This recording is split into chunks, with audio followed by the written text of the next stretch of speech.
Welcome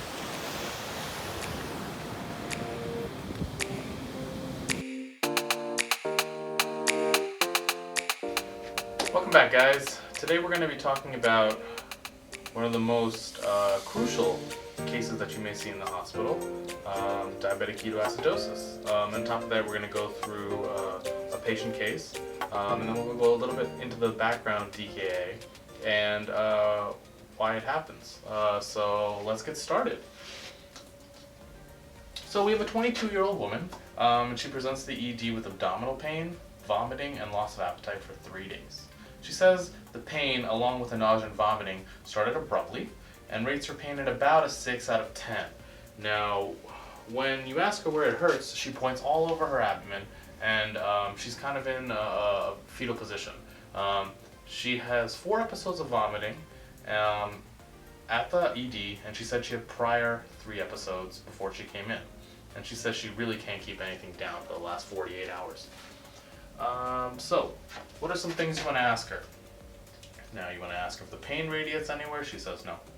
What makes it better? What makes it worse? Nothing. And if she's taken anything for the pain, and she says no. She mentions that she wanted to try some Tums, but she couldn't keep anything down. Now, the next thing you want to ask her is, was there any blood in her vomit? She denies that. And you want to ask her if she's had any diarrhea or if she's had any bloody diarrhea. Now, she mentions that she's had no diarrhea and her last bowel movement was normal, and it was yesterday. And she denies any fevers or chills associated with her movements. Okay, so let's move on to vitals. Her temperature is 37 degrees, her heart rate is 122, and her blood pressure is 99/62. And she's breathing at a rate of 26 breaths per minute. Now, let's move on to the physical exam. Generally, she was in mild distress. She had poor skin turgor, some generalized tenderness in the abdominal exam. Her breath was sweet smelling, and you could tell that she had dry mucosa. When you took a look at listen to her lungs, they were all within normal limits. Breath sounds were equal bilaterally. And the cardiac exam, she had tachycardia, which makes sense based on the vitals that were previously given. Extremities, normal, and her neurological exam was within normal limits. So, what are your differential diagnoses? Now, obviously, the first one we'd want to pick was DKA, title of the video, but at the same time, it gives you an understanding of what that kind of patient would look like when they present to you.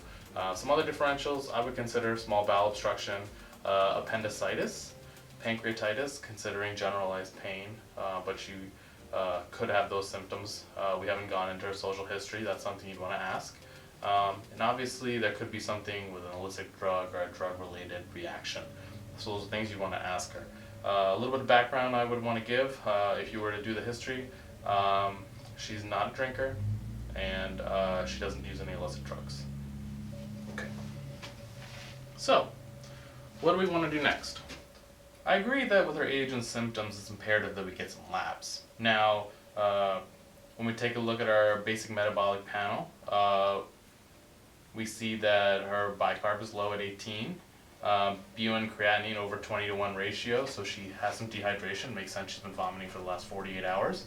And glucose reading point of care is giving us 520.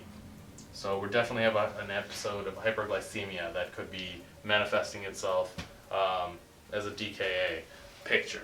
Moving on down, hemoglobin, hematocrit, look okay. White count, we have a little bit of elevated white count as well, and our platelets are 300. So, serum amylase and lipase, normal. That can help us rule out some of our differentials. That's something you always want to take a look at as well. And our urinalysis and urine culture show positive ketones and glucose in both, so that helps us narrow it down again to a possible DKA picture. Our ABG shows 7.2 as our pH as well. Now, do we want to do some imaging? You got to think about it. We're considering DKA. That could be a diagnosis we're happy with, but you always want to make sure we can rule out our other differentials. So we'd want to get an X-ray of the abdomen, which would show no acute processes, and a chest X-ray as well would show no acute processes in this symptom. Now that we've talked about our patient and we've talked about how DKA can present, let's take a look at the pathogenesis. So, DKA affects type 1 diabetics. Usually if they're non-compliant or they're undiagnosed, you're going to look at young people or people middle-aged who just are non-compliant with their medication. So how does DKA work? Why do we have increased glucose and why do we have this acidotic state in the body? First and foremost, we have to see what insulin does in the body. So insulin facilitates glucose coming into cells, muscular and adipose tissues. Most specifically, it helps the endocytosis. It stimulates the endocytosis of glucose. Now, if you don't have insulin, you're going to have some complications.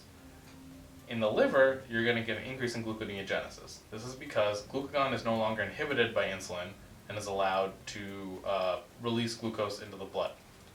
Epinephrine is also increased in these patients because tissue, specifically adipose and muscular tissue, have no available glucose intracellularly. This is because they require insulin to endocytose glucose into the cells. As a result, they're going to release epinephrine, trying to get more glucose into their cells. Unfortunately, they can't. This results in hyperglycemia. Now, the lack of available glucose as an energy source leads to protein breakdown. We switch to proteins now to try to find high energy electrons to create energy in the cell. As a result, you're going to get protein degradation. As a result, you're going to get muscle degradation. You're also going to get increased lipolysis from adipose tissue due to beta oxidation. No inhibition of hormone-sensitive lipase causes this phenomenon to occur. Hormone-sensitive lipase is another hormone that's inhibited normally by insulin. Insulin enhances fatty acid synthesis, specifically malonyl-CoA production, which normally regulates beta oxidation via the inhibition of carnitine acyltransferase. The liver converts acetyl-CoA to ketone bodies. This acetone provides the symptomatic fruity breath. The lack of insulin also causes an increase in triglycerides, because you get an increase in chylomicrons of VLDL due to the decrease in capillary lipoprotein lipase. This may precipitate acute pancreatitis. So, what are the laboratory findings in DKA? Obviously, we're going to have hyperglycemia and we're going to have an acidotic state. So, you get hyperglycemia and you get an elevated A1C just because the person in general is going to have high levels of glucose if they're not managing their symptoms.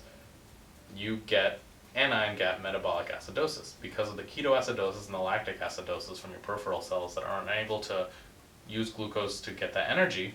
You're going to get a metabolic acidosis. As a result, you may also get hyperkalemia. Why?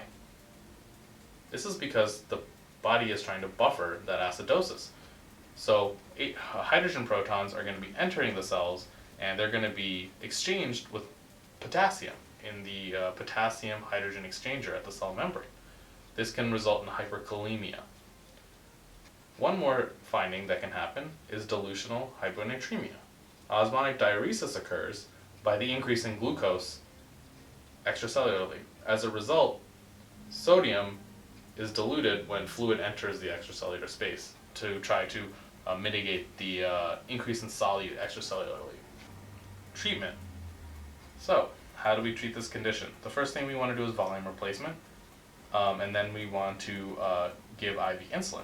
With the IV insulin, you want to also give IV potassium, and this is because insulin will cause potassium to switch back and go intracellularly. As a result, you may get initially transient hyperkalemia, but as soon as you start giving the insulin, you can drop the potassium.